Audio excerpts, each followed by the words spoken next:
Welcome to Breaking Ground, the Future of Streetworks, a podcast where we dive into some of the biggest shifts we've seen in the utilities sector this year.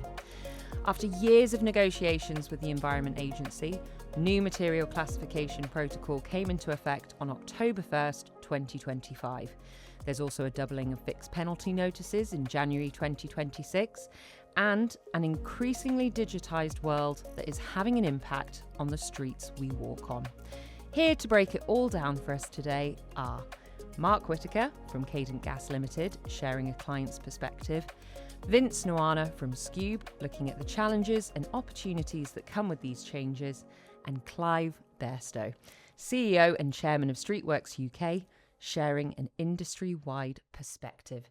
A very warm welcome to you all today.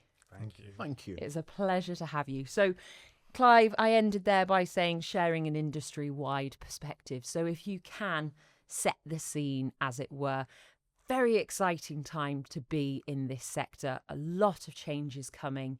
And we were talking before about how, for some people, it might almost feel like a surprise. But actually, this is after years of negotiations. So can you set the scene for us in what led up to this moment of change?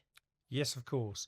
And thank you very much. It's great to be here at Skewb headquarters today, and great that you're taking the initiative to record this activity. And as you say, it is a pretty seismic moment. I think, to be fair, it's a pretty significant moment across the entire industry, actually. And when you introduced me there, you introduced me as CEO and chairman of Streetworks UK, but I don't belittle the role and the carry across in terms of my other role, which is a co-chair of Hawk UK, and the activity that we do with the authorities as well. So I just want to side note that and just bear that in mind, because I will return to that a bit later on. In terms of the key question you asked there, in terms of what's led us up to this moment in time, I think what's led us up to this has been no little work in terms of working with the utilities over the course of about 5 or 6 years. In fact, it's a bit longer than that. It's nearly 7.5 or 8 years, to be honest.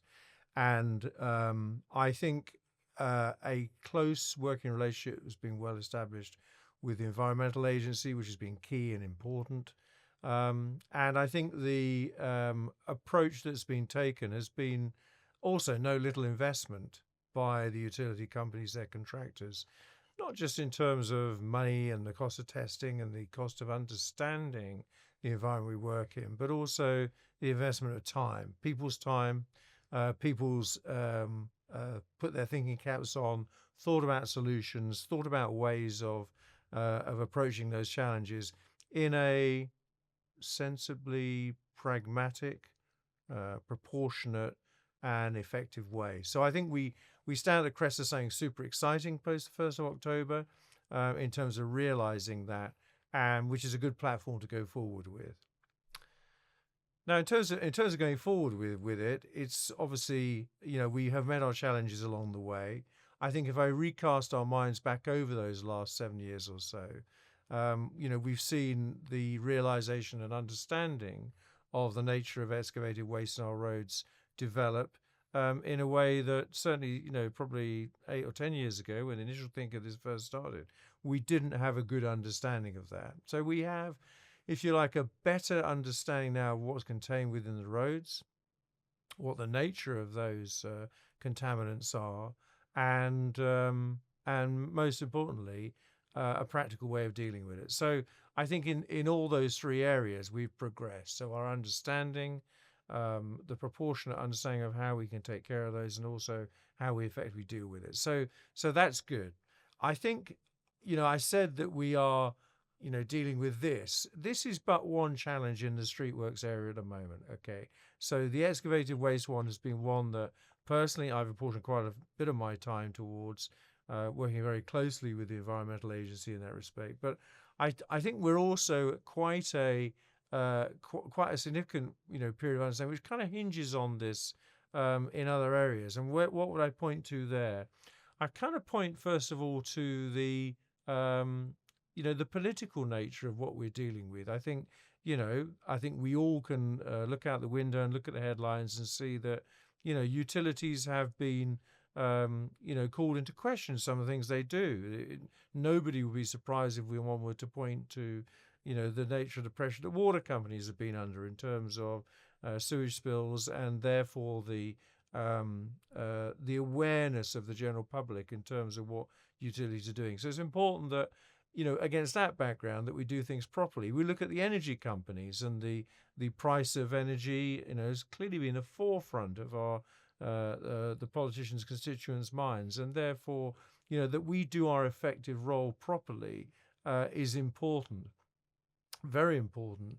And in the telecoms world, of course, regulation done in a slightly different way, but of course, the whole development of the network that provides, fiber and gigabit capability to our homes, livelihoods, and businesses, so they can really grow and develop and deliver on the growth that we are talking about at a political level is important.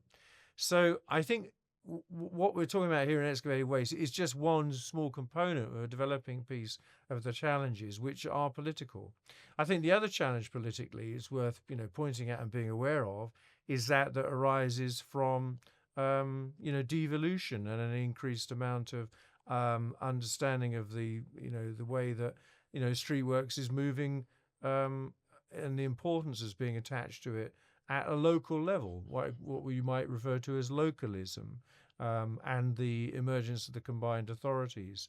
We have to be quite careful in some of these areas that Streetworks has always been nationally directed, England, Ireland, Scotland, Wales, if you like, and that we've been pretty coherent across the ways. And some of our utilities work in a very national way.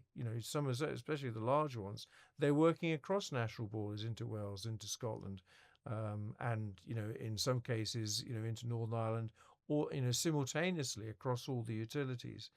And so the coherence of the regulation and the consistency of regulation is super important to the utility companies that I represent, and indeed the contractors that work nationally for them.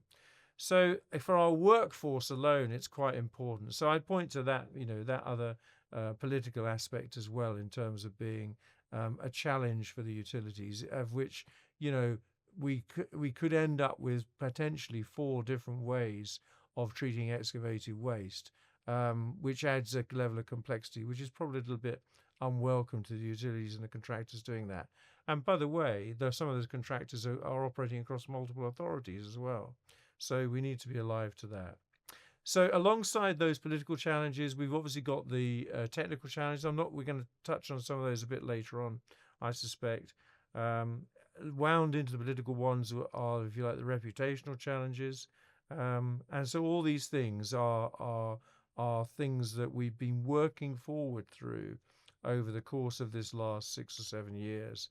And I guess the principal remaining challenge to touch on, which is an interesting one, is how we actually get the workforce aligned and doing what we need them to do in terms of to be compliant with the Streetworks protocol, which you touched on at the start. Brilliant. Really great oversight into the years-long journey, and not just the picture for the utilities sector, but also beyond. Thank you. Mark, from a client's point of view then, and Clive sort of started to touch upon it there, leading to you nicely, what are some of the biggest implications for businesses when we look at all of these changes that are coming into effect?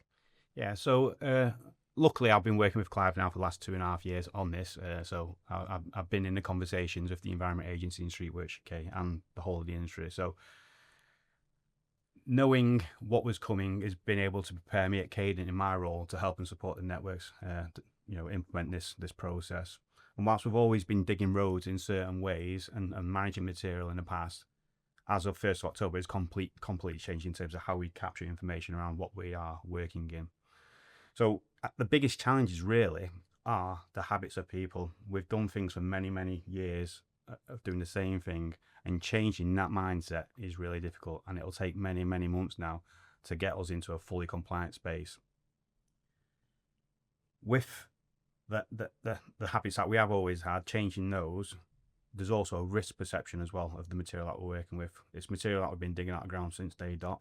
It's not changed overnight, but now that we're actually classifying something, it changes the terminology in terms of it's green, non-hazardous, or it's red, it's hazardous. And people hearing those sort of communicative ways of classifying it now brings risks that people weren't aware of before.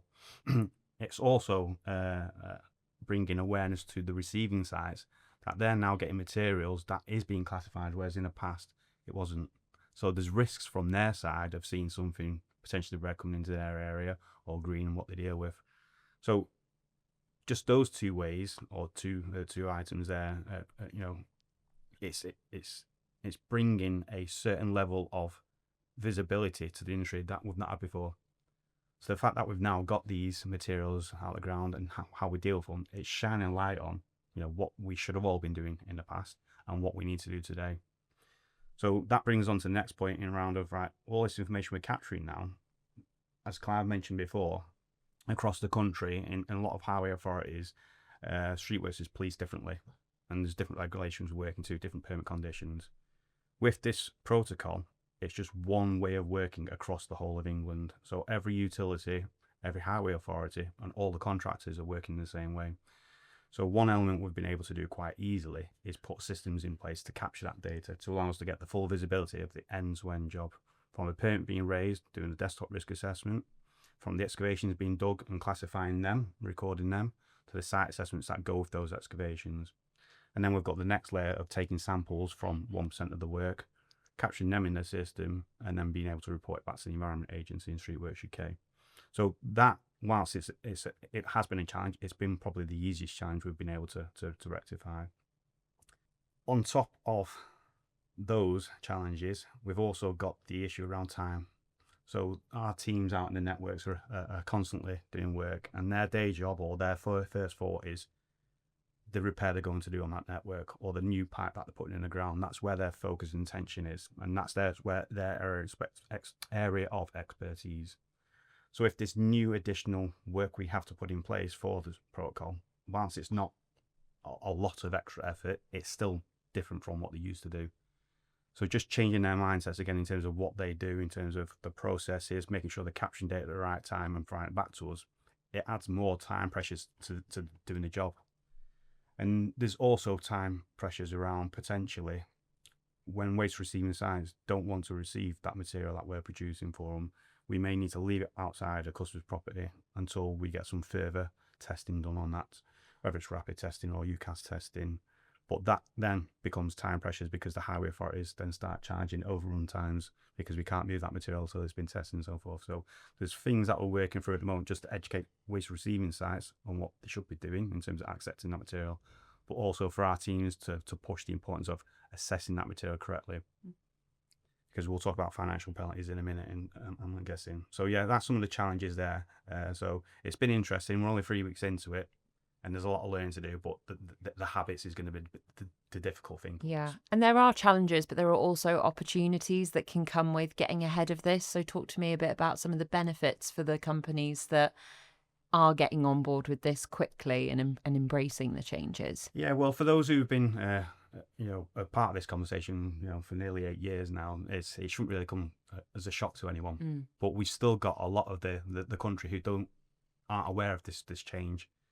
So the fact that people have been coming to webinars and been engaged and enjoying the trials and contributed, all those organisations are established now in terms of they know what they need to be doing, and being able to put that in place and embed it already gets them ahead of the others who are still behind. Because strictly speaking, as of 1st of October, there's only 2 ways to classify material: the Streetworks UK protocol, which is an on-site based assessment, or WM3, which means as soon as you've dug your material, it needs to stay on site until it's been tested and then moved. So for those organisations who aren't on board, who haven't got the systems in place, who haven't got the teams trained up, they're at risk there potentially of having to leave material out on site. And Vince, we were talking about this separately before the recording. I think, Clive, you touched upon it, saying, it's not just about obeying legislation. It's about doing the right thing. It's about being aware of that bigger picture. Talk to me about, the environment side of things with these changes. It's interesting. So when we started this journey, I think there is a kind of flow down effect here from Clive working with Mark on the Streetworks UK side, and I've been working with Mark for the last year on actually getting the solution for Cadent. As part of that, we really took a step back and looked more at the spirit of what the material classification protocol is all about. So it's not just about complying with what legislation or what the EA is looking. It's actually there's an ESG imperative to this. So we looked at it from a sustainability perspective. So we are looking at it not just from ensuring that we do the classification in the most efficient fashion, which will be good for the operational people, both in the back office as well as in the site. So we've created solutions that are really quick to use, doesn't distract them from their day job, but also doesn't affect too much by way of increasing CO2 outputs, for example. So one of the things that you do is when we classify the material, we are building solutions that help the grab companies to do things in a much more cohesive fashion, so you're not having to drive all around the place to collect. So we are reducing,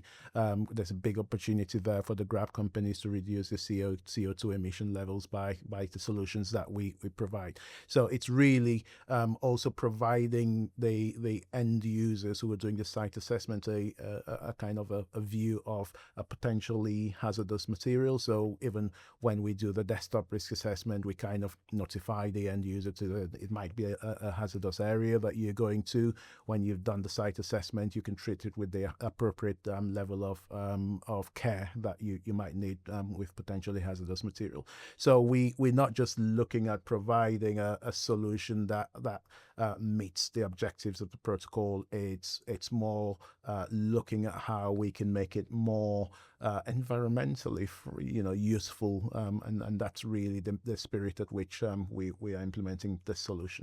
And Clive, from your point of view then, from a Streetworks UK point of view, from a Hawk point of view, how does this tie into conversations we've been hearing a lot over the past few years about the road to net zero and that sustainability lens?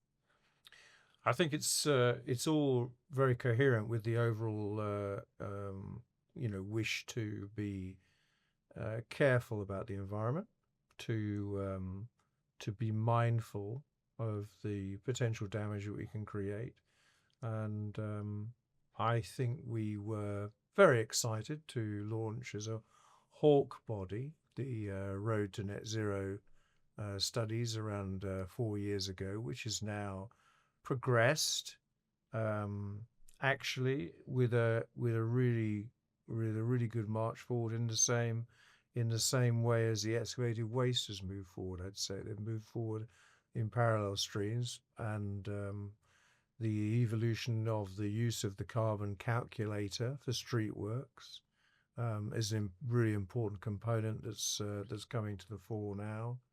The Road to Net Zero work has been underwritten by some good academic research, some good understandings, some good cooperation and collaboration across a very wide piece. So I think they fit together. One is, if you like, caring at a sort of national and global level for the environment in terms of the Road to Net Zero. Everything that we do in our streetworks activity, we take a cool hard look at are we being as efficient, are we as mindful as we should be in terms of our carbon footprints in all of its ways, whether it's the origins of the materials we're using, whether it's the way we use materials, or whether it's how we transport the materials around, or is it how we, as Vince has talked about, in terms of lorry loads of muck moving around or not. So I think that's it at the sort of strategic level, and then at the sort of operational level, here we are actually making sure that the stuff that we dig out of the ground, where it is contaminated material or red material, as Mark has referred to, we take and build up the experience of our workforces in terms of what are they looking at in terms of desktop risk assessment, what are they then looking at in terms of site-based assessment, and that we're handling it correctly. And most importantly, the handoff processes to the waste receiver sites are being done in a way which is responsible, traceable, and we can follow the audit trail all the way back. So we're being very accountable at an operational level, frankly, in a way that other parts of society, to wit fly tipping and other things like that, clearly are egregious in terms of what they do. So I think it shows the utilities are getting serious.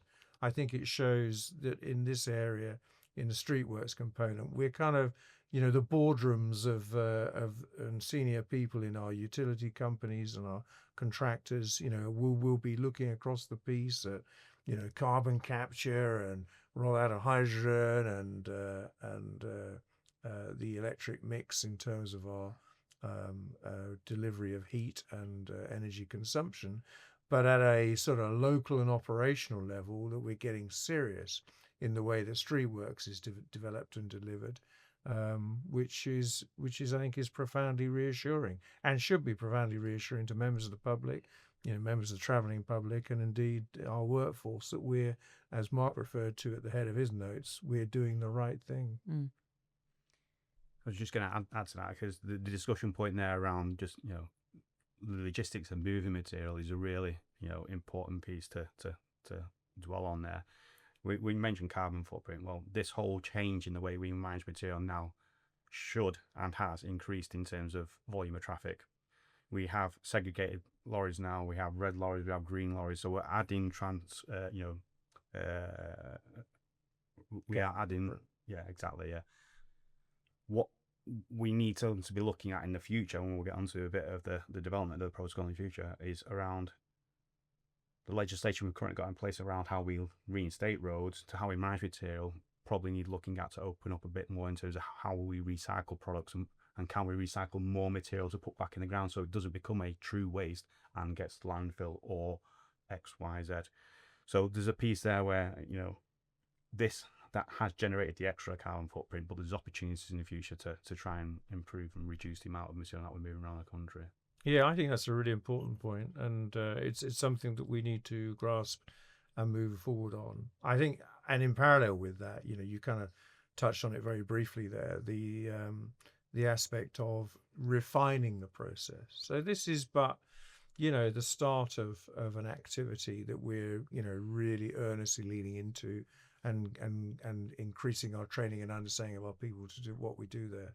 But there are more innovations beyond where we're moving forward to in terms of that. The innovations of rapid testing, for example, so that we at a street level are absolutely being as efficient as we possibly can in terms of our understanding of the material, the detection of the material, and thereby the disposal of the material if it is indeed hazardous. And so that's one aspect to it that we earnestly want to move forward into a second or third tranche of work as we go through 26 into 27.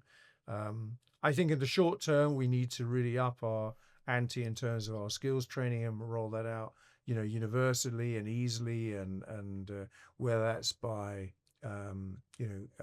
games played or games background training in terms of people really getting excited about what we're doing and understanding what we're doing, and really knuckling down to deliver on that, whether it be the processes side of things, or ultimately are there, as Mark's touched on there, ways to dispose of material at the really super high end of innovation, on the technical innovations in terms of how we do that. So I think this is a ripe area. It's an interesting area for young people coming into the industry.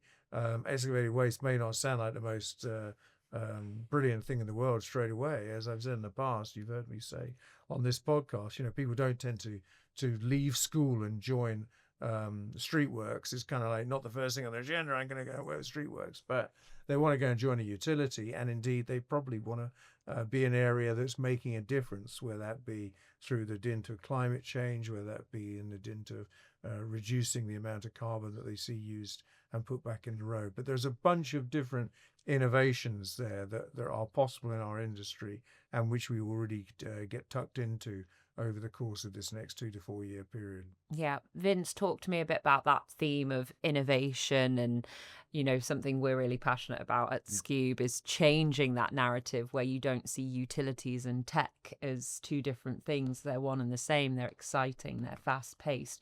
What are some of the opportunities that are coming with this changing landscape to weave into AI, automation, digitisation? So digitization is clearly a key lever in innovation and then also capturing a future workforce, and we're really keen on that. So if I'm just constraining myself to this kind of waste classification protocol, we have a digital process that does all of the desktop risk assessments. We are looking at really innovative ways of using our app that we've got now, which is just for a site assessment, but we're looking at how we can make that app do some more rapid testing as well. So rapid testing shouldn't be just by litmus paper and pack tests, for example, but we can start using AI techniques to identify what the muck coming out of the ground looks like, and kind of we can train it to start looking at giving you more digital kind of digital focused outputs. So those are the things that we're currently training our app to do, and I think that opens a whole canvas of opportunities for people who are looking to come into the industry, because the ability to do kind of remote monitoring of sites opens the canvas of people who can come in and work and use digital skills rather than just the engineering skills or the skills out there in the field. So we're really keen to really attract people in the industry who can bring different skills, different ways of thinking. I think Clive talked about training as well, gamification of what we do to be able to assess what's coming out of the ground, and so on and so forth. So we're very innovative in the way we're looking at this. I think IoT devices as well. We're talking about how we instruct the grabs and where they could go and pick up the material. So you can very easily see a scenario where you've got red and green waste in, and you just kind of use an IoT device to say, here is a location for where the waste is, so we can actually improve the collection process. So we're currently in the process of trialing all of those, but the whole reason for that is it gives different ways of working. It gives more exciting approaches for people to look into the industry and go, oh yeah, I didn't know that was happening there. We thought it was all about digging roads and putting pipe, but there's all the other interesting areas around there. AI obviously will be something that will push the industry going forward, but for that first we need to collect that data and then move it forward. But we very much leading in that area as well.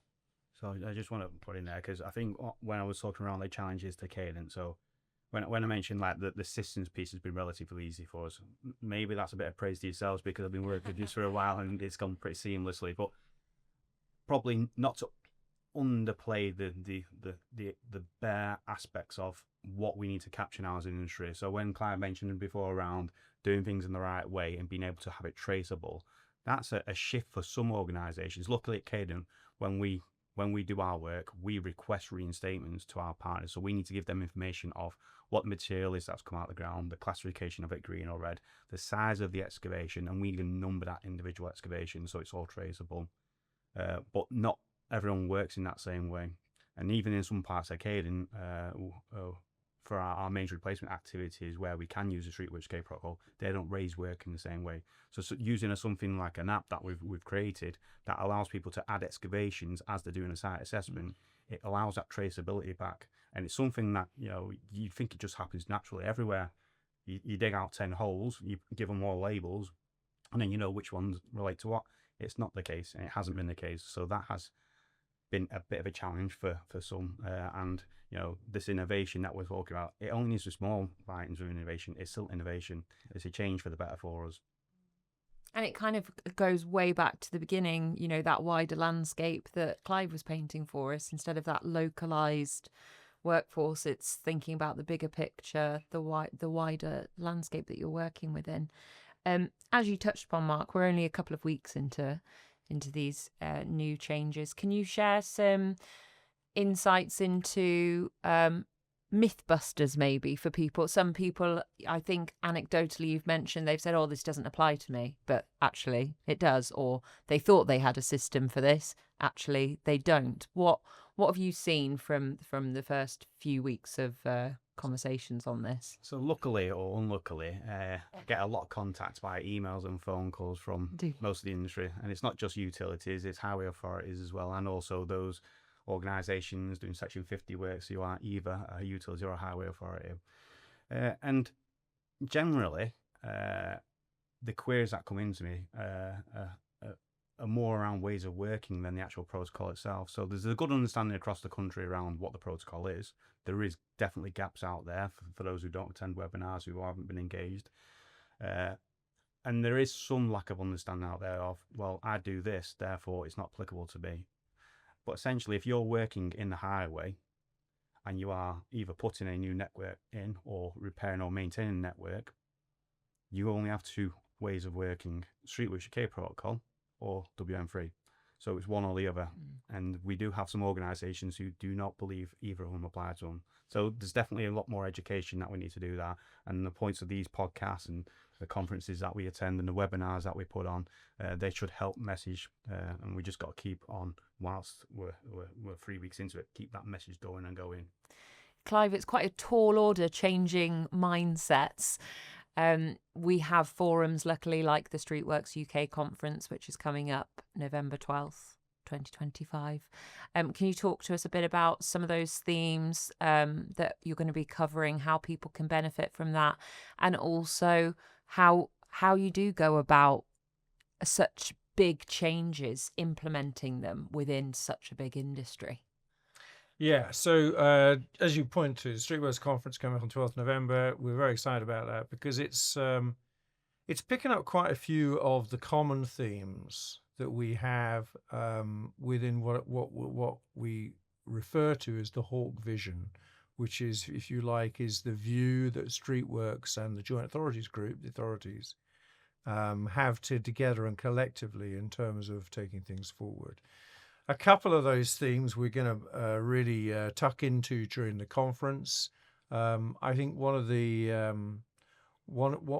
first few of those is the aspects around training and skills, and we've touched on that this morning, and the importance of how do we get this excavated waste aspects directly into people's minds in terms of what they have to do, and a willingness to move forward and develop that as well. The other aspect to it is one we've kind of touched on peripherally there, is that aspect of bringing a wider group of people into our industry. So being utterly inclusive, how can we be more inclusive? How can we ensure that the diversity of our workforce it uses the available workforce that's out there? I was actually at a conference about 3.5 weeks ago where we were talking about the shortage of workers in the utility industry.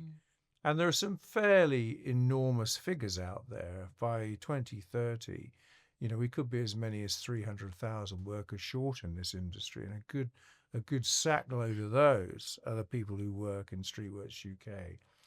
So I think it's very interesting for us to dwell on this at the conference in terms of how do we ensure that we have some of those really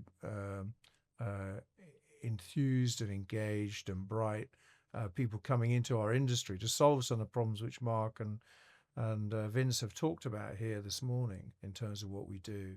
So that's the other key theme. I think one of the other things we're quite excited about, because Shashi and Skewb are coming along,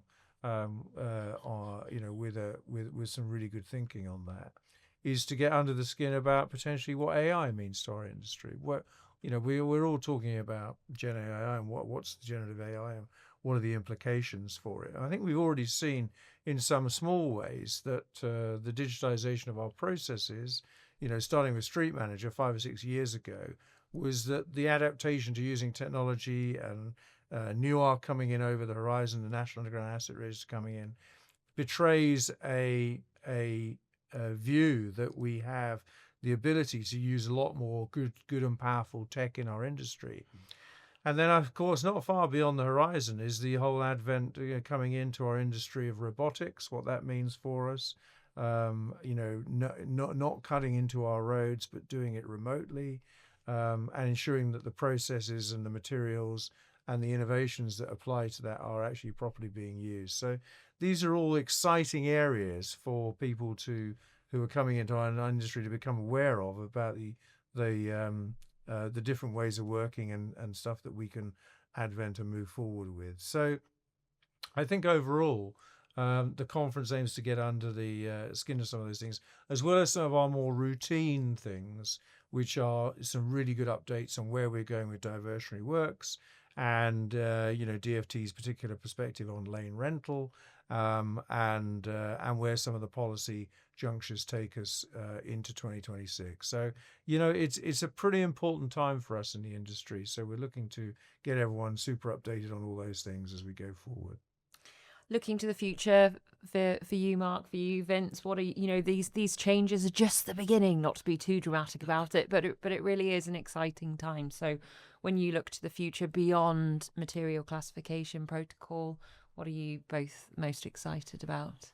Well, in the short What term, gets you going, Mark? When you in the short term, I think when I joined Streetworks UK as chair of this group, it wasn't something that I wanted to do. I'm not an expert in terms of this field as it is, but the getting it over the line and working with the Environment Agency, I said before, it's been a breath of fresh air to be able to work hand in hand with them and learn on the journey exactly what's required, but also educating the Environment Agency on how Streetworks is delivered across the country, because it's not always very clear to people what we actually do and how we do it.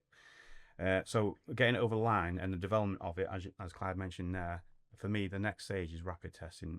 We need to get that over the line in terms of an industry to do them samplings side by side and get the comparison and the confidence within that area that we can use out in the field. And if we can get that done over the next year or so and deliver that, then we're in a really good position there. And now I can focus on my day job then, which is quality compliance to Streetworks activities, which I really want to get back into. And talking around the systems piece that we're all developing at the moment and building, that's going to play a key part in it. So I'm firmly hooked on IT at the moment, and we're thinking I've become an IT expert. So it's keeping going. Who'd have done? Vince, what about you? So for any digital person worth the assault, what you really want to do is provide solutions to end users that makes life easy for them, and that's being able to provide them data at the point of need, being able to do things that that streamlines what they would have done, otherwise, which is outside what they really want to be doing. So as far as I'm concerned, if you look at the start point of where we do with Streetworks around planning and raising the Streetworks permits, there is a big area there for autonomous agents to start almost looking at a survey that's done directly on the field, comes back, and it kind of looks through previous works that have been raised and automatically raises your permit for you.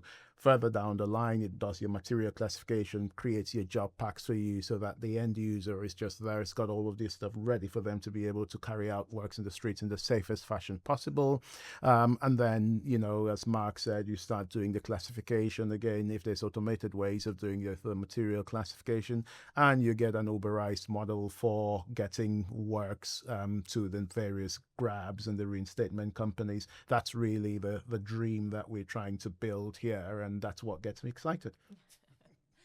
For anyone listening then to this podcast, oh yes, Clive, go.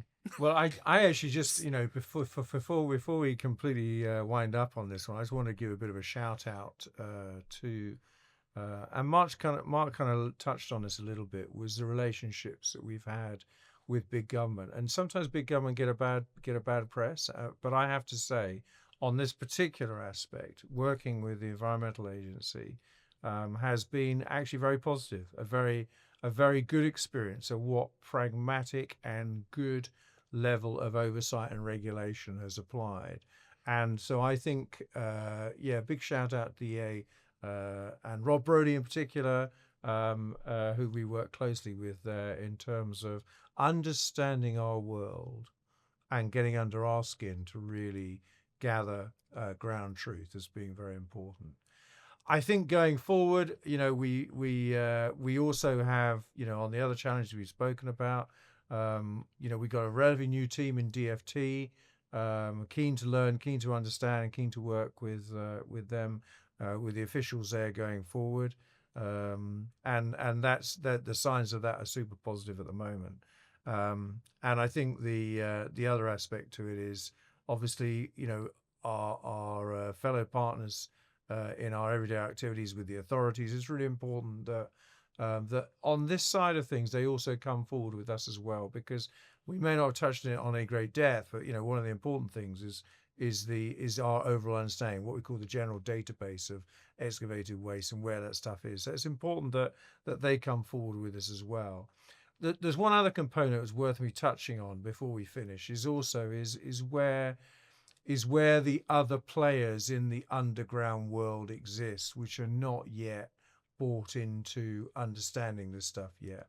And I would liken those to kind of in a recent industries that are building up and will be in the streets, will be under our pavements, under our roads over the course of this next decade, increasingly and burgeoning. And some are there already. And I'm talking about things like the heat network systems, okay? I'm talking about the EV charge point operators with the flooding of EV cabling for people to charge electric cars under the pavements and into parts of the roads.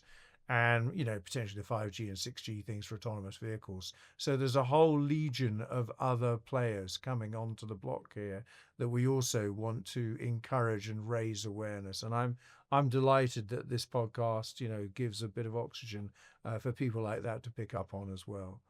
So thanks very much indeed. Lots of opportunities for collaboration ahead still to come, and hopefully they will all come through the studio's doors and do podcasts with us on all that great work and that great is still to come. That knowledge from Skewb as well. Yeah. So for people listening, where, if they do want to find out more, where can we direct them to? Obviously, Streetworks UK has got some great videos out there now as well. Yeah, definitely. Where would you urge them to go? Just come straight onto streetworks.org.uk, and all the information is available there. Thank you. Yeah. If you want in-person conversations as well, sign up for the Streetworks UK conference, which is happening November 12th. And if you're a LinkedIn person, have a look for these three men. They're all on LinkedIn.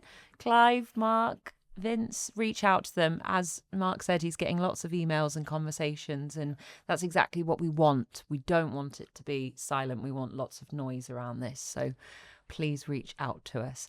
But for now, Mark, Clive, Vince, thank you very much for your time today. Thank you very much. Thank you.